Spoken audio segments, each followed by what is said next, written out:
Well, apparently I said one night when he was playing basketball with the kids and he came in to get water and he was all sweaty. And then I said something to the effect of, you would be perfect for me in another life. Mm-hmm.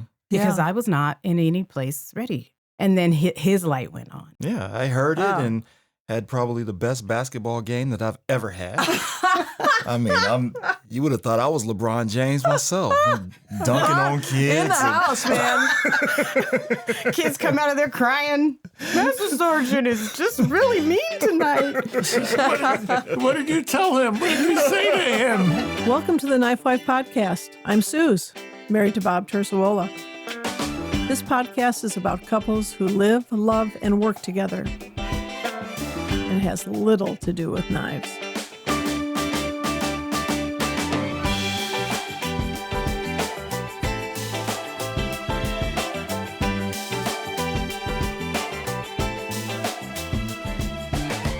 Hi, it's Suz. And Bob. We're here again. We can't think of what to say yet to start the podcast, but that's today. Hi. We can start with hello. Welcome back. Or as my friend says, hey, bear. Anyway, this podcast is still about everything and nothing, and we hope to take a break for everybody from toxic media because there's just way too much of it, and maybe bring some laughs and some stories about people because I believe our stories are what connects us. We have a couple here in the studio with us, which I'll introduce in a moment. What they don't know is I always say we have a podcast because we can't do a TikTok dance. And so, and we answer questions no one asks. I feel that's a really good format. But anyway, no one is more surprised than I am that I have a podcast. Nobody. So anyway, let me introduce Lionel and Natalie Saulsberry, not spelled like the steak. Probably people now don't even know what a Salisbury steak is, right? I know. Anyway. So welcome, Natalie. Say hello. Hello. Hello, thank you. Yes. All right. So we're all here laughing. It's funny to see faces. Normally I talk into the air and you guys just have each other, right? Yeah. They have a podcast, a video podcast, and we have an audio podcast because I don't want to get dressed up every week. But and it's called Couples Unfiltered. And when I listened to their origin story, I started to listen to the podcasts that were here, and a lot of them were businesses. But when I listened to their origin story, I wept. I really did. And it takes a lot to get me going. But I'd shared with Natalie, I'd had some similar experiences in my life with people who didn't make it. So anyway, it was a beautiful story. So I want to introduce them and let them tell you a little bit about why they started their podcast and how it came about. And do you draw straws on who talks? How does this work? We kind of vibe off each other. Yeah. Start vibing. Well, I will say that we used to work together at a boarding school, and that kind of is where we started working together. Mm-hmm. But how that came about was I was a nurse inside of the school. And I worked in a little box. And I say that because I had a window that people would access and a little tiny door people would access. And so I was in there by myself. And sounds like my school nurse, but go on. Yeah, exactly. It's like, I look like a cartoon character. I have scrubs on, and every day you see me, I'm the same. It's Miss Natalie. Yeah, it's Miss Natalie. And so I'd worked there for 11 years by the end of this. But when I was working there at this time, my husband was going through his transition. And so, of course, I was at work, at home, leave for 2 weeks, come back for a couple of days. So I wasn't really present, in mind. Yeah. But after my husband passed is when I returned to work and is really the first kind of interaction that I remember. Mm-hmm. So I will start with that interaction. And that went like this. I got a flag from the post office after my husband passed. And it was folded like a square. And I wanted to put it in a shadow box, the triangle-shaped shadow box that we do for most military members who pass. I had no idea that it was supposed to get in that box, had no idea how to do it, but I knew that I couldn't let it touch the ground, and there was a special way it needed to be folded. I had no clue. So I brought it to work, and I asked some of the guys in the security office who were retired military if they knew how to fold a flag. And one of the guys who answered the phone said, oh, yeah, I'll bring a few guys over and we'll fold it for you. And I'm thinking, great, I'm a civilian. I'm thinking he's just going to come over and do it right. Well, this guy, Lionel, was was the one who showed up with 4 other Marines. And answered the phone call. Yes, it turns out he was the one who answered the phone call. I didn't know him, so he came over, he took the flag from me, he handed it to the guys, and they began this ceremonial folding, which I was just like mesmerized by, because I'd never seen it close up. You see it in the movies and, things like that, but I'd never experienced that. Right. So it's different when it's someone you know's flag. Yeah. And when it's close up like that, right? Yeah.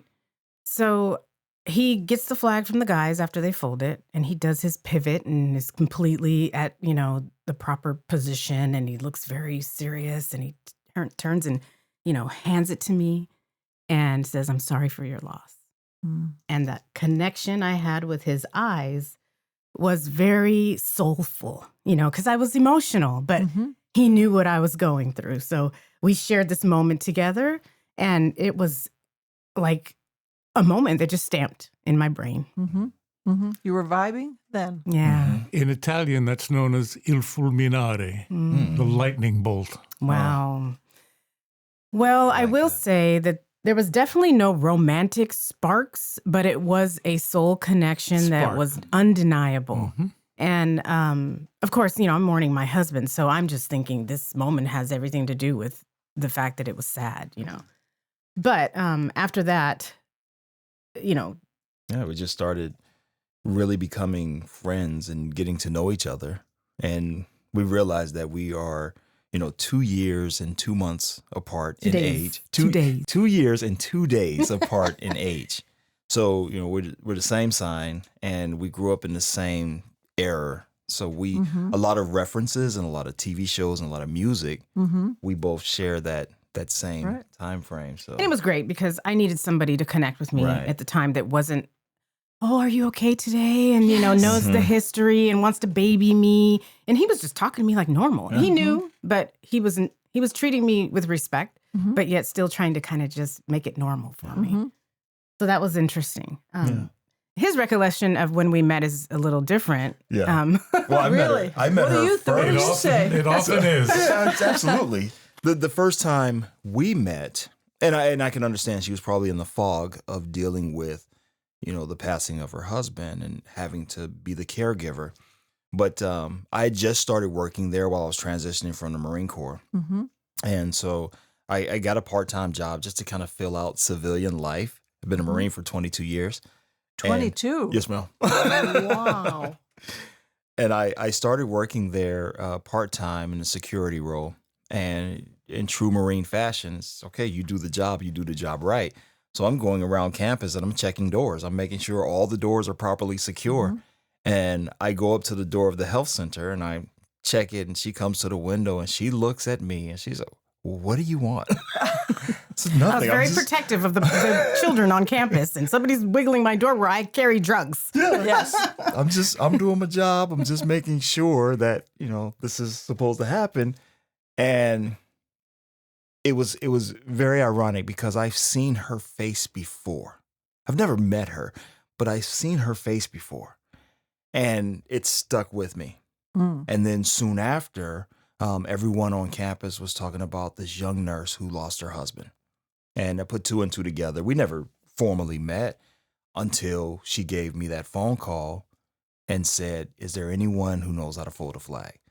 So it was nice to be able to get over there and just become friends with this person. Not breaking in, wiggling Yes, doorknobs. no break-ins. A better introduction. Yes.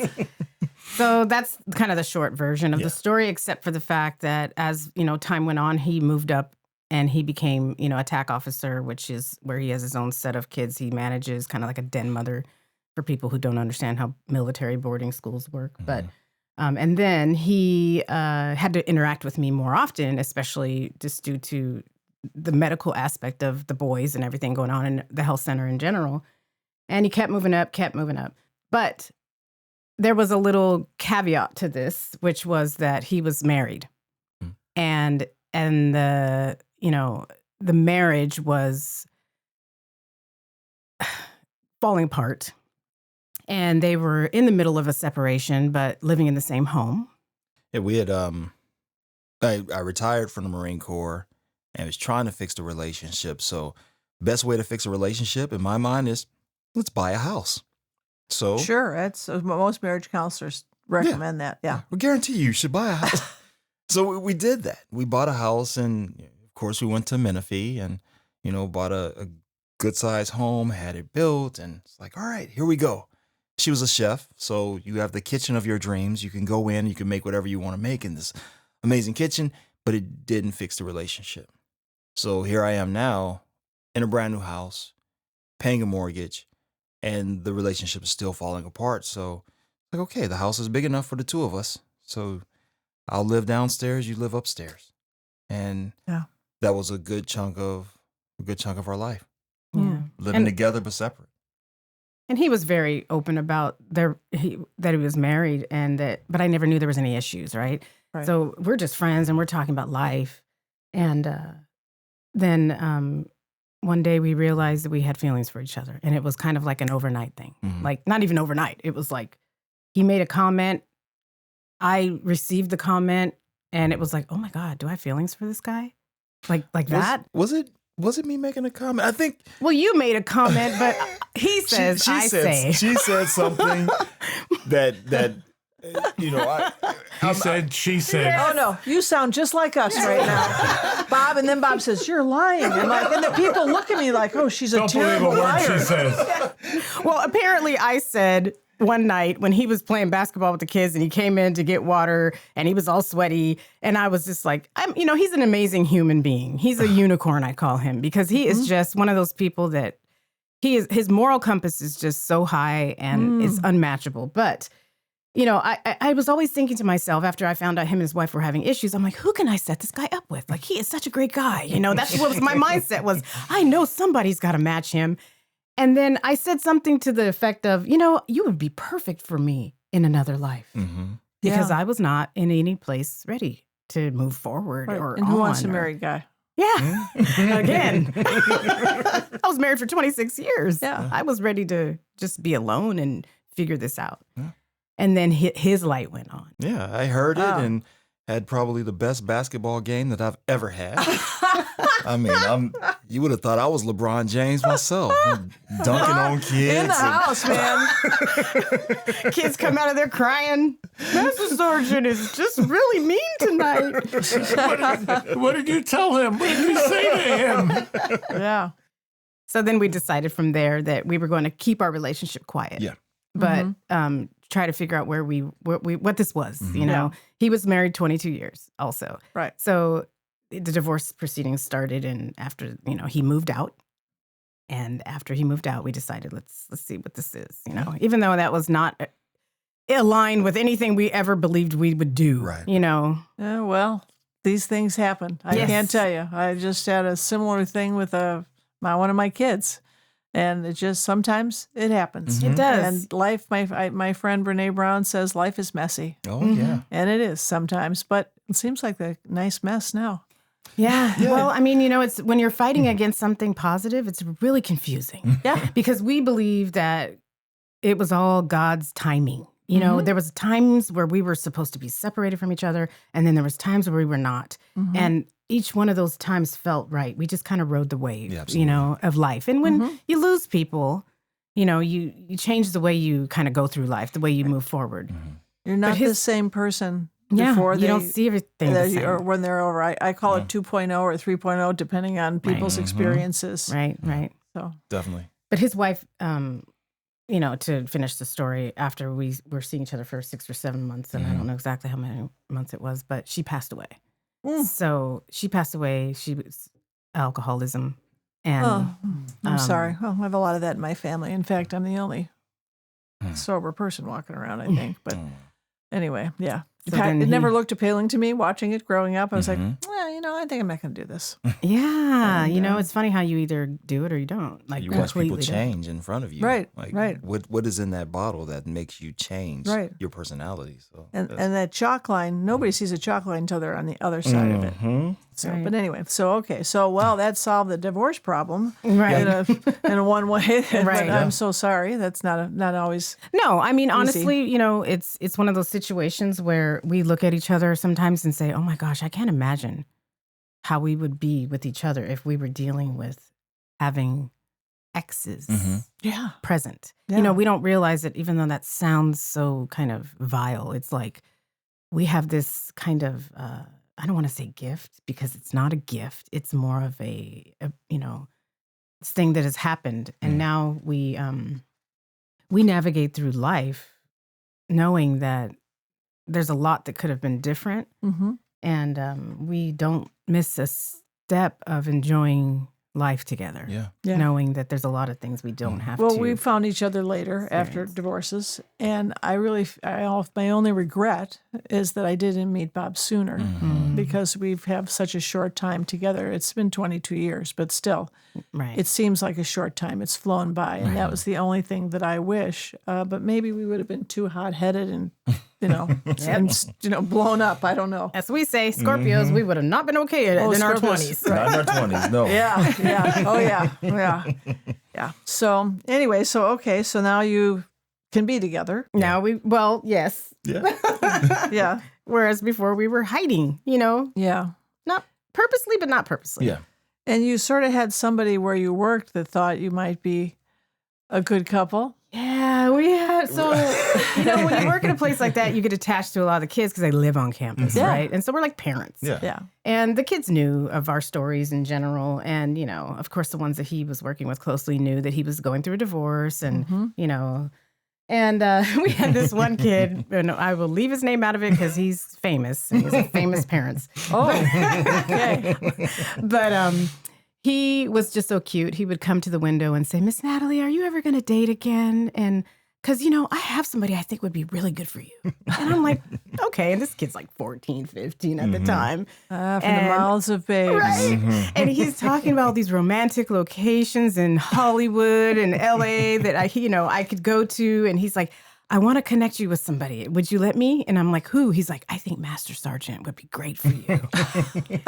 And of course, I guess the kids saw him coming over here every once in a while, coming over to see me and being over there, and talking to me. And I was like, oh, do you think?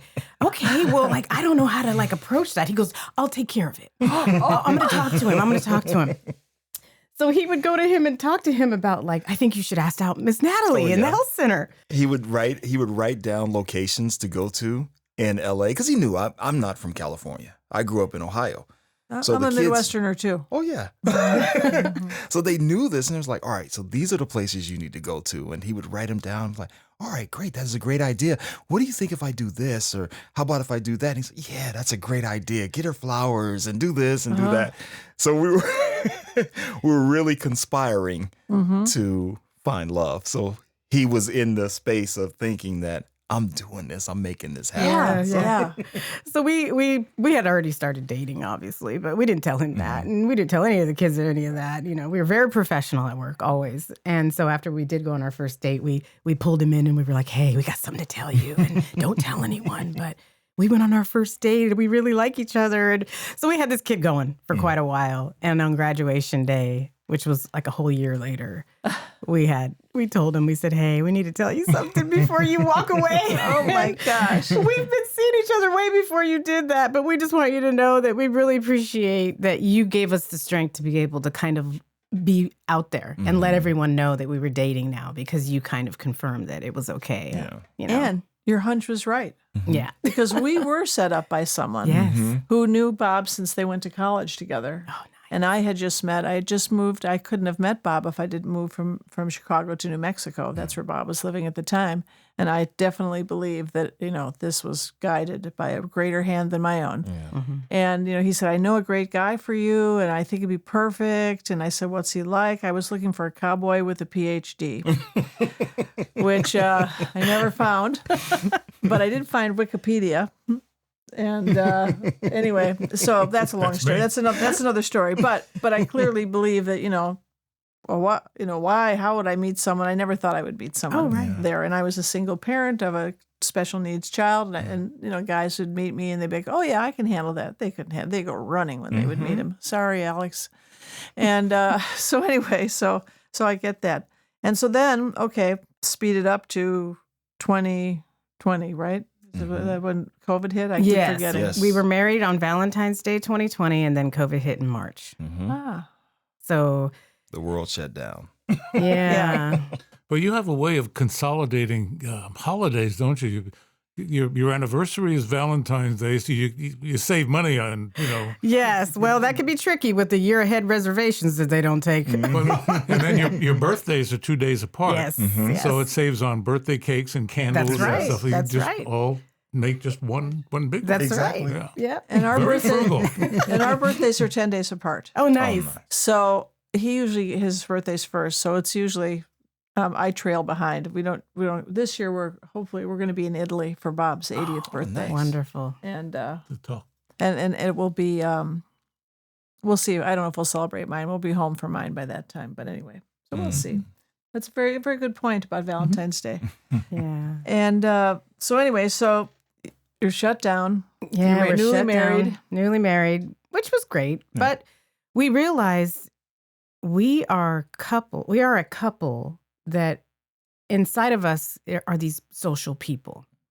That for all the years we were married to people who were not social and had a little anxiety about social situations and introverted, and we didn't really do couple things in our previous marriages. Right. So we found ourselves in this situation like, oh my gosh, like how do we even interact with other couples? We don't have couple friends. We don't know what we're doing. Let's figure this out. Yeah. So we invited people in our neighborhood over once it was clear to do that, Yeah. Oh yeah. Well, people in our neighborhood would be sitting out on their driveways, all talking. So how many feet apart or whatever that was. But yeah. So we had built this house in San Marcos, and we built this backyard to kind of create this space where we can have people over and be more social, because that was the thing we didn't have before. Yeah. So we started inviting couples that we knew in the neighborhood, outside, masks, everything. And we found that these couples would come over, we'd have these conversations, and we're like at a point in our life where our conversations get deep. There's no surface stuff going on in our house, And these couples would start crying and interacting with each other in ways they had apparently not. And we found ourselves being the wiser and more experienced couple out of the group. And we were actually learning them instead of they were learning us. Yes. Yeah. So it just became kind of like refreshing and nourishing and healing for all of us. So we just kind of kept that going as a thing, and people started coming over, and it was just great. It was just kind of a natural, safe space we were creating for people to just come and be vulnerable. And for me, I meet a lot of couples who are very unhappily married, and I don't want to go to dinner with them. Yeah. I don't want to hang out with them. Yeah. I want a couple who lifts me up or, is happily married. Maybe they might have a completely different marriage than we have. They might be much younger than we are, because everybody's younger than we are. But that's who I want to be with. And, we had a woman that stayed with us.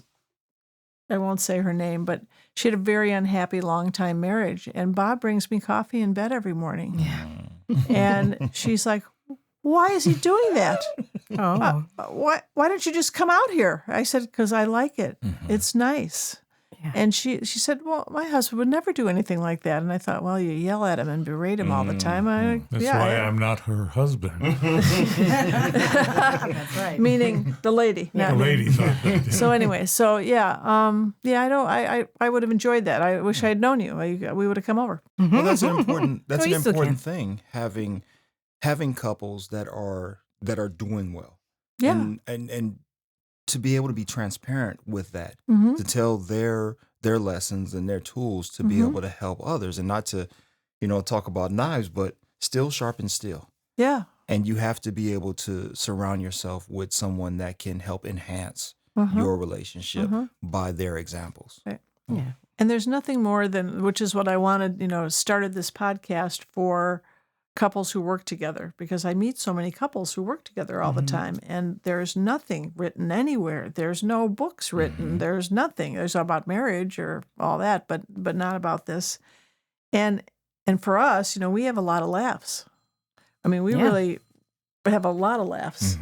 And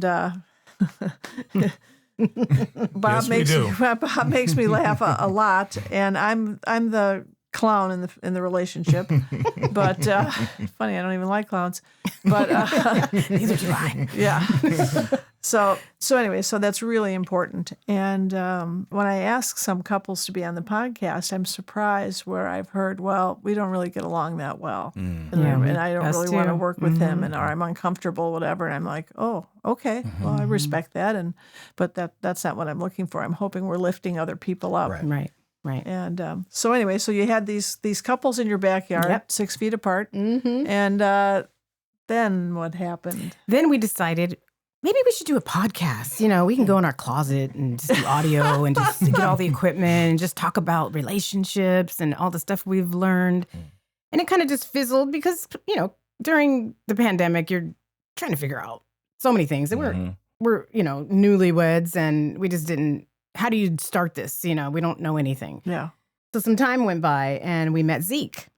And Zeke Corley, who is got his own production company, and he has a couple podcasts, and obviously you know Zeke.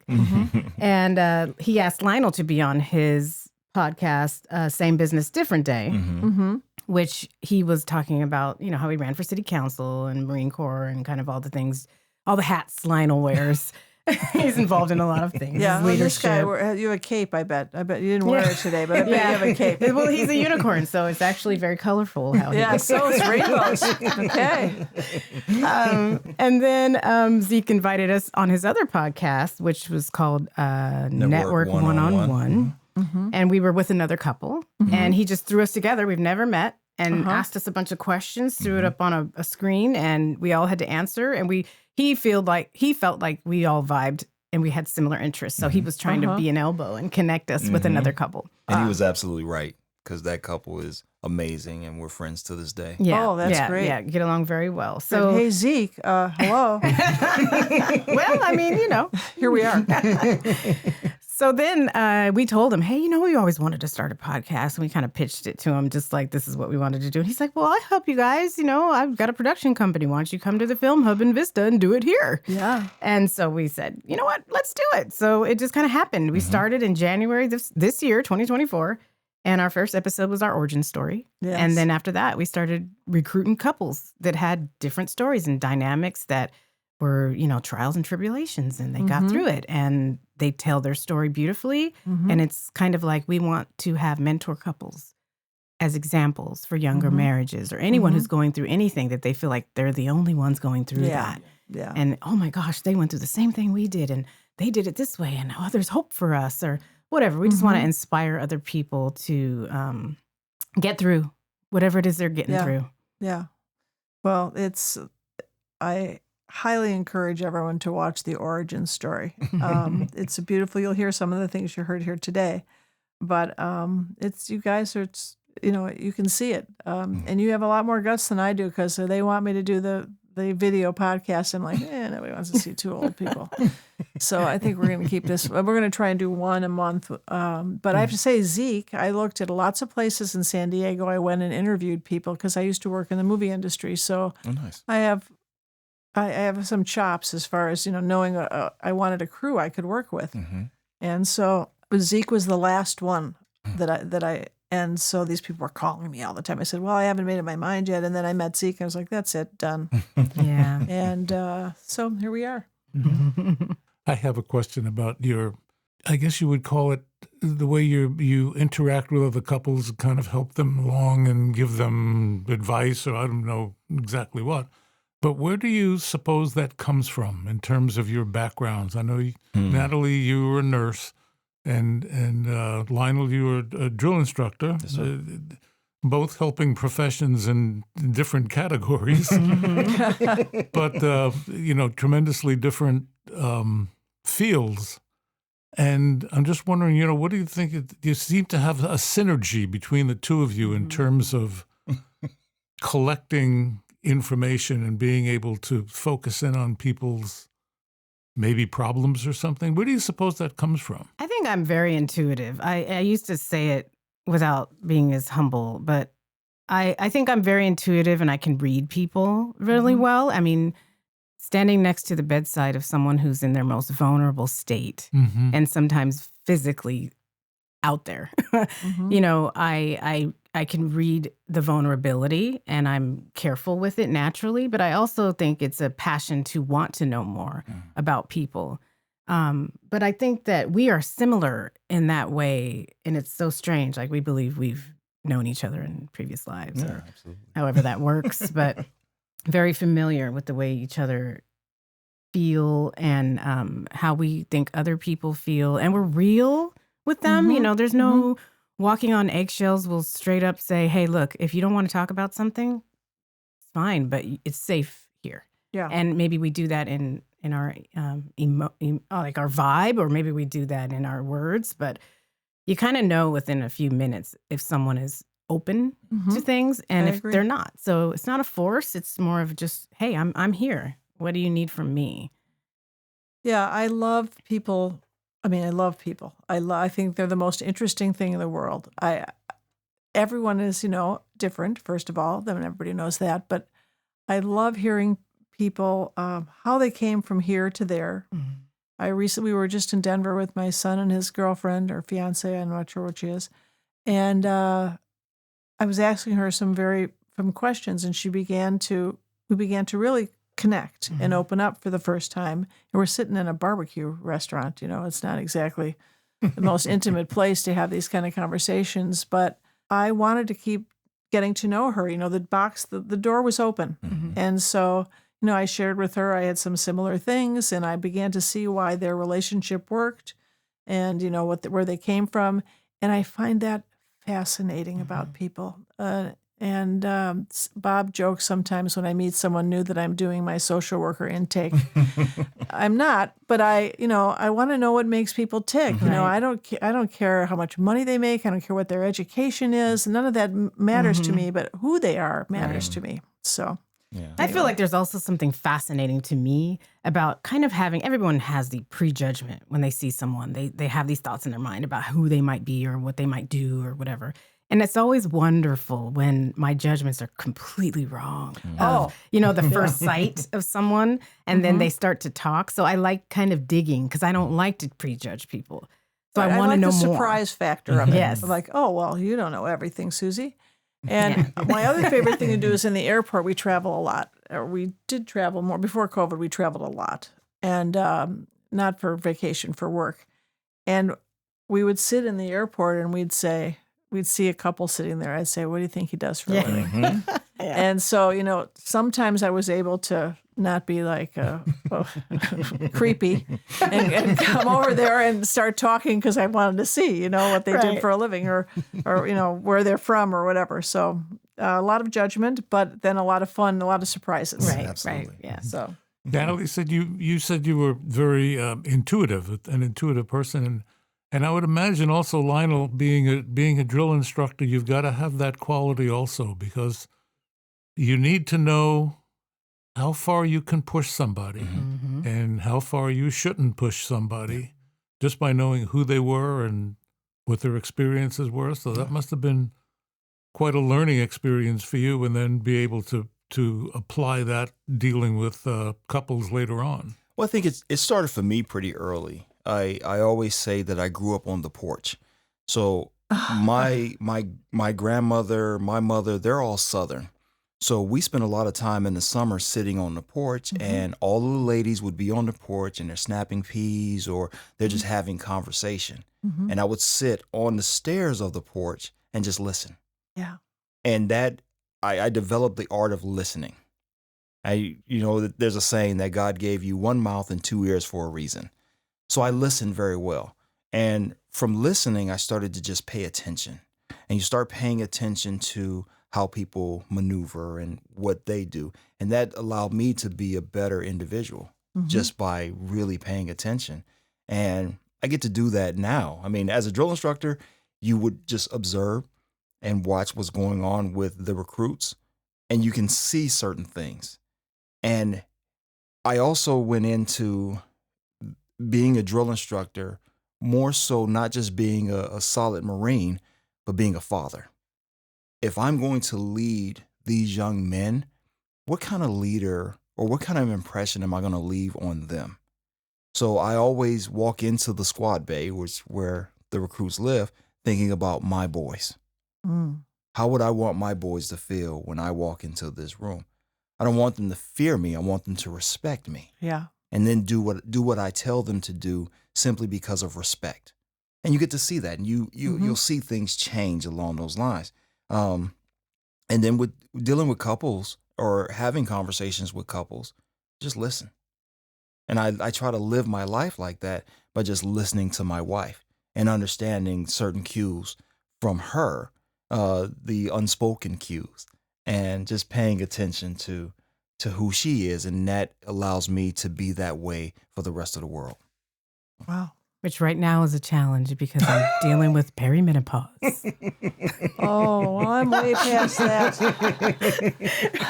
One day I'm not the same person I was the day before, or the next day unpredictable. But Oh, yeah, I get but that. he's handling it. Oh, yeah. Doing a good He's job. handling it. Yep. Yep. And for me, somebody turned up the heat, and they never turned it back down. I like it much cooler. Yes, 67 at night. He puts the blankets on. It's fine. I'm okay. It's okay. Yeah. Yeah. Well, that's fun. Just keeps him on his toes. Anyway, I'm going to read one of we get email from our listeners. We're starting to get it, and we love the email, which you can write us at terzuola.net or on Instagram at TheKnifeWife Podcast, or even at Bob's Terzuola Design on Instagram.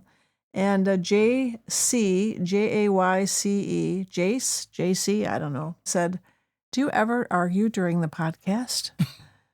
And I thought, well, we haven't been doing it that long, but no, we don't argue during it. No, we have a job to do. We're very good at doing a job together. I mean, we're really good at that. But on the way here, we've had a few moments. Yeah. So have you guys ever had that same experience?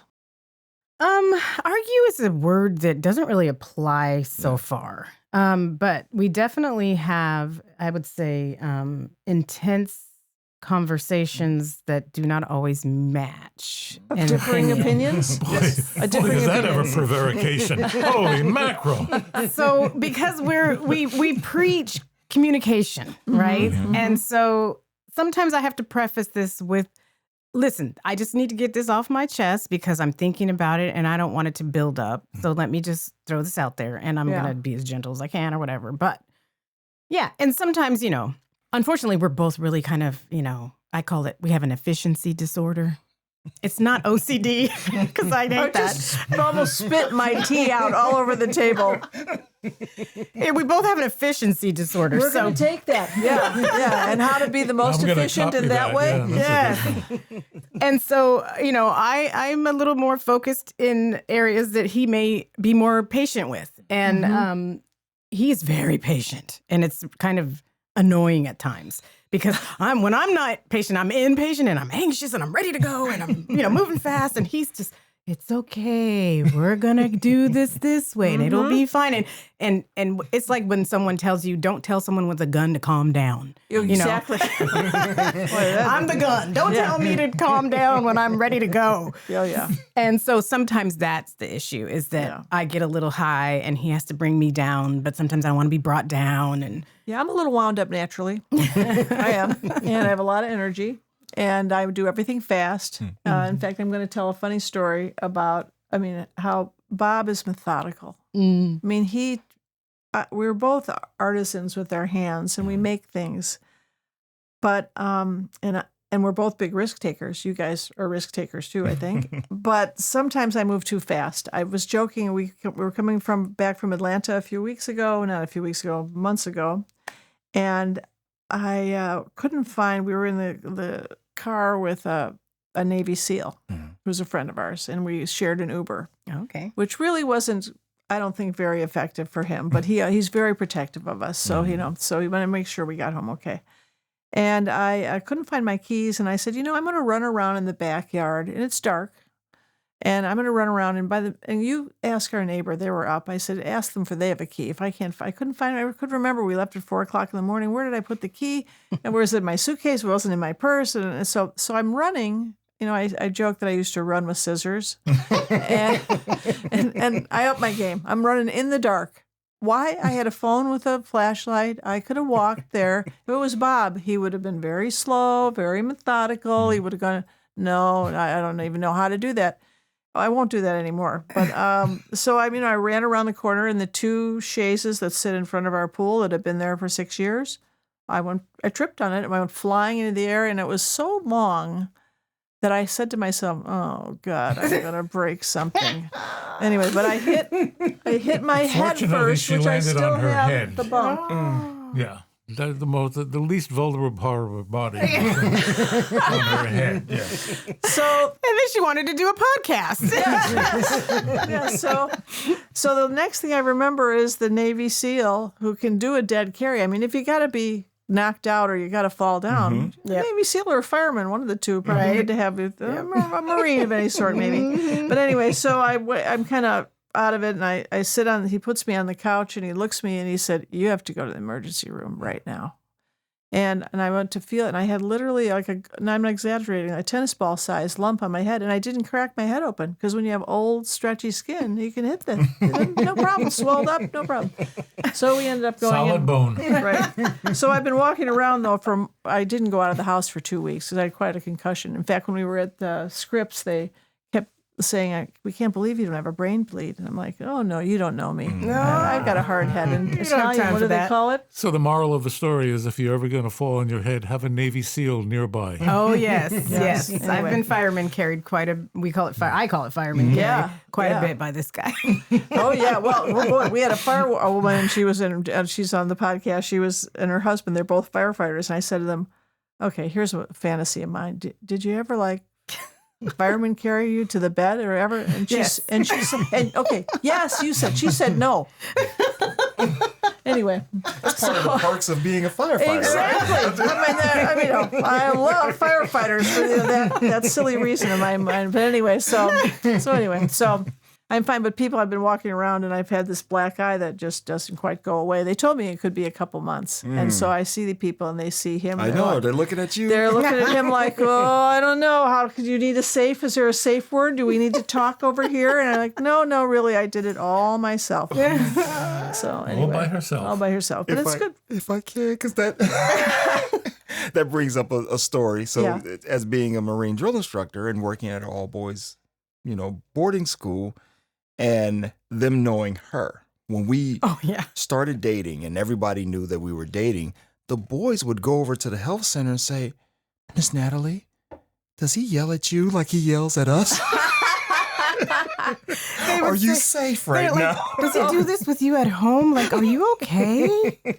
Because, it's I don't want to say it's an act because he doesn't like when I say that because he's really on when he's on. But, the drill instructors, DIs are DIs. It's a thing you do, and you do it with compassion, and you follow it up with conversations with the kids and everything. So this was like dad, this was like a really great dad they had on campus, somebody they needed. Yeah. But they would worry that I was the end of this too, and I'd say he's a teddy bear at home. You guys have no idea.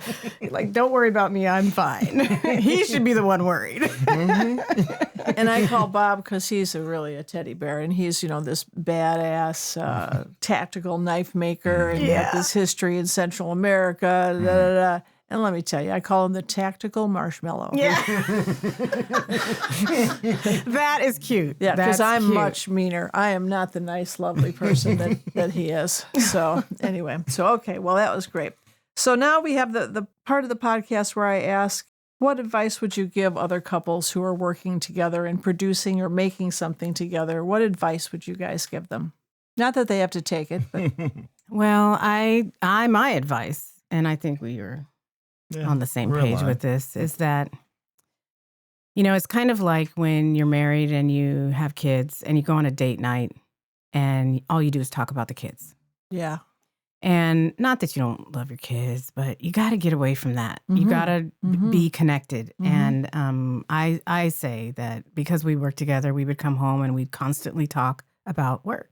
And although we were kind of both married to that job, it's a different type of situation. But once we left that job and I was home and he was at work, I was actually fearful of this before he even started finding another job. But when he comes home and talks about work, I don't really want to hear it. Not that I won't listen, but I'm not interested because I don't know what he's doing at work. I don't know the people. It's just different. Yeah. So we realized we spent a lot of time at home talking about work. And, we were newlyweds, so we were able to connect. But I can't imagine people going home and the conversation is just 24/7. It needs to be stopped. Once you get home, it needs to stop. Many times we'll be in the pool. We'll be floating around in the pool, and Bob will say something about a design or something that we have going, and I'll say, I'm off the clock right now. I don't want to talk about this right now. Right. And we don't. Yeah. Or just keep it in front. Keep it in front of your head that we shouldn't. One of you has to be the one to say, hey, let's do this at 8 a.m. Yeah. Let's not do this right now. And Bob works in the garage of our house. So he has 7 steps to go to work. And the one thing is I could bother him all day long at work. I could go in. I try to keep it to a minimum because I realize he's trying to do something. Of course, then I come in and I videotape him for Instagram and all the social media stuff. But, it's a really very fine line. And, but I guess now I wouldn't have it any other way. When if someone told me, 25 years ago, you're going to run a knife company or you're going to, I'd be like, what, are you nuts? Anyway, but now here I am. Yeah. People that are working from home probably have a little more difficult time having to schedule it. The clock stopping. It is. It is harder. But pretty much when he comes in from the shop at night and we are making dinner and whatever and chill out and we watch. And I like to watch funny things. I mean, I will watch serious things, but, I've had enough seriousness in life. Yeah, I agree. So right now we're watching a couple shows that are, so I don't know. Someone said, are they dumb shows? I said, maybe. Mindless TV. Well, one is Resident Alien, which I don't know if you ever heard of Resident Alien. The other one is Sprung, which is written by a comedian with a bunch of comedians in it. And it's about people who are let out of jail during COVID that aren't violent criminals. Like one guy was in for 24 years because of the mandatory thing was that when he was selling pot as a teenager. And so, now it's legal. The guy, gets out. So there's the joke, he's driving by these pot stores and he's like, I did, I was here 22 years for what's legal now. So anyway, those are the latest ones. But Ted Lasso, we have Ted Lasso. Yeah, that's here. Have a bereavement. That's a whole nother episode. I mean, this show was fantastic. Isn't it fabulous? Yeah, I think it slides. Yeah, it's an uplifting show, and I like that. So anyway, so I have a trainer who I work with for strength training, and got some physical problems at my age, and I call him Coach Lasso. And now we have a whole Believe thing. Like I got stickers for everybody, and so I ordered these, and I thought I'd believe these. I bring these here today, so I'm glad to hear you're Lasso fans. Oh yeah. So probably the best example of a leader. Yes. Is I would use that television show as like a leadership seminar. Yeah. Because it's so fantastic. Yeah. How to help people to be the best person they can be. I was lucky early in my life to know Phil Jackson's wife. And she used to do the ordering. This was before Amazon. She'd order books from a bookstore for the whole team. And when they would go on the road, they would read a book, whatever the book was. They would get a copy for everybody, and they would talk about it. And that's leadership. Yeah. And so anyway, well, I can't thank you guys enough. I didn't know you were my neighbors, but I'm really happy. And I'm happy that Zeke brought us together. Same. And anything else you'd like to share or say before we sign off today? You should guys see how they're looking at each other. It's so cute. It's so cute. It's like we're talking to each other through our eyes. Yes. Telekinesis. I would say just please go to Couples Unfiltered, wherever you get your podcasts. We love having discussions with couples and sitting down to be able to share some information that can help let love. Yeah, and then we have an Instagram, of course, at Couples Unfiltered, at Couples _Unfiltered. At Couples Unfiltered. Yeah. And then we have a website, couplesunfiltered.com. There is another podcast out there called Couples Unfiltered After Dark, and that is not us. I know. I saw that. Okay. Well, make no mistake. The Unfiltered is confusing. But yes, we are somewhat conservative in our approach with things, but mostly because of the sensitive nature of some of the conversations. Sure. Mm-hmm. Sure. Yeah, absolutely. Bob, you have anything else you want to share? Yeah, could you give us a drill instructor dismissal? A sign off as they would do on the field. I can. I don't know if the microphones are at a different Turn it down. at a Turn it decent down. level. Okay, let's try it. Company at it. Dismiss. Thanks for listening. If you like what you're hearing, please share this with a friend and subscribe where you listen to podcasts. Please support our efforts through Patreon at TheKnifeWife, and for all Terzuola goodness, go to terzuola.net. And remember, if you're not laughing, you're not living.